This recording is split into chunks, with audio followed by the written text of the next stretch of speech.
நீங்கள் வந்து இந்த துறையில் எத்தனை வருஷமாக இருக்கீங்க? ஒரு சின்ன இதுலேருந்து ஒரு 40 வருஷம் இருக்கும். சார் புதுசாக வந்தப்போ உங்களோட நடிப்போட ஆர்வம் அதிகமாக இருந்ததா இல்லை ரொம்ப வெறித்தனமாக இருந்ததா?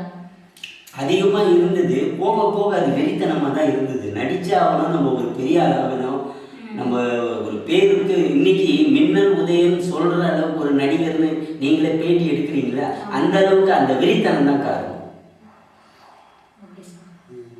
சார் நீங்கள் இப்போ வந்து மின்னல் உதயன் பேர் வச்சிருக்கீங்க, உங்களுடைய சொந்த பேர்?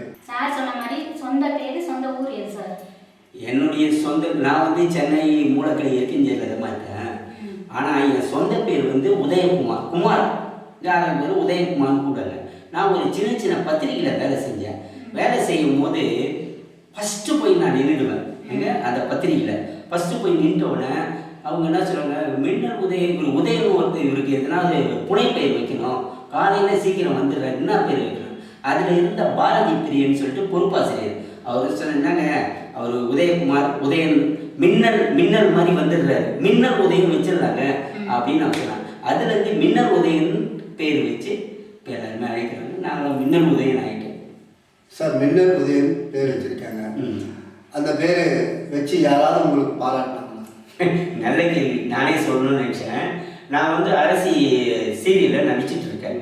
அப்போ வந்து அந்த மேனேஜர் மழை, காற்று மழை, நல்ல மழை, இந்தியன் ஹாஸ்பிட்டலில் ஷூட்டிங் வச்சுருக்காங்க.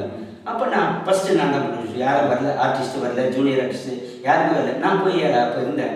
அப்போ அவர் பார்த்தாருன்னா, சார் இவ்வளோ சீக்கிரம் வந்துட்டீங்கன்னு கேட்டார்.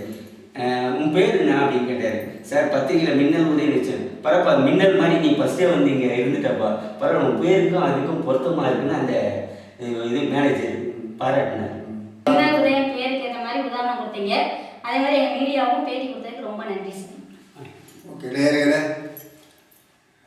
நம்ம மின்னல் உதயம் சாருக்கு இந்த ஜேகே நியூஸ் தொடர் சார்பில் நன்றியை தெரிவிச்சுக்கோங்க.